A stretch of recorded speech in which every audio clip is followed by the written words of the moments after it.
नमस्कार मंडळी, कसे आहात सर्व? मी नगरकर आज बनवत आहे जवसाची चटणी आणि ही चटणी बनवण्यासाठी मी आधी यांना भाजून घेणार आहे. भाजताना मी यामध्ये तेल वगैरे काहीही टाकलेलं नाही. असेच ड्राय भाजायचे आहे आणि यांना जळून द्यायचं नाही आहे, नाहीतर हे कडू लागतात.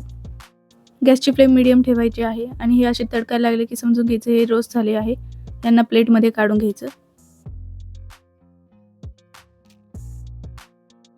थोडा वेळ मी असेच यांना प्लेटमध्ये ठेवणार आहे, जेणेकरून हे थंड होईल आणि मगच दळणार आहे. थंड झाल्यानंतर मिक्सरच्या भांड्यात टाकून काहीही न टाकता फक्त जवसच दळून घेणार आहे.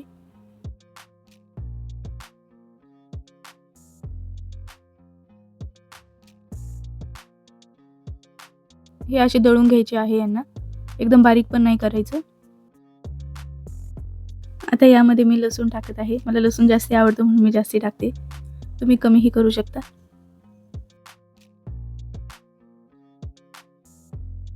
सोबतच 2 चमचे मिरची आणि नमक एवढंच टाकणार आहे. बाकी काहीही टाकत नाही मी.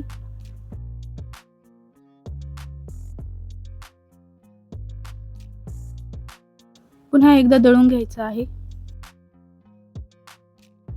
ही आहे तयार माझी जवसाची चटणी. तुम्ही अशी चटणी बनवून हिवाळ्यामध्ये खाऊ शकता. इव्हन कधीही खाऊ शकता. केसांसाठी चांगली असते जवस म्हणून. तुम्ही हिला काचेच्या अथवा स्टीलच्या बरणीमध्ये ठेवून स्टोअर करू शकता आणि ही खराब पण होत नाही लवकर. अगदी 15-20 दिवस सहज टिकते. कशी वाटली व्हिडिओ कमेंट करून नक्की सांगा आणि तुम्हाला ही जवस खायला आवडतं का तेही सांगा. भेटूया नवीन व्हिडिओमध्ये.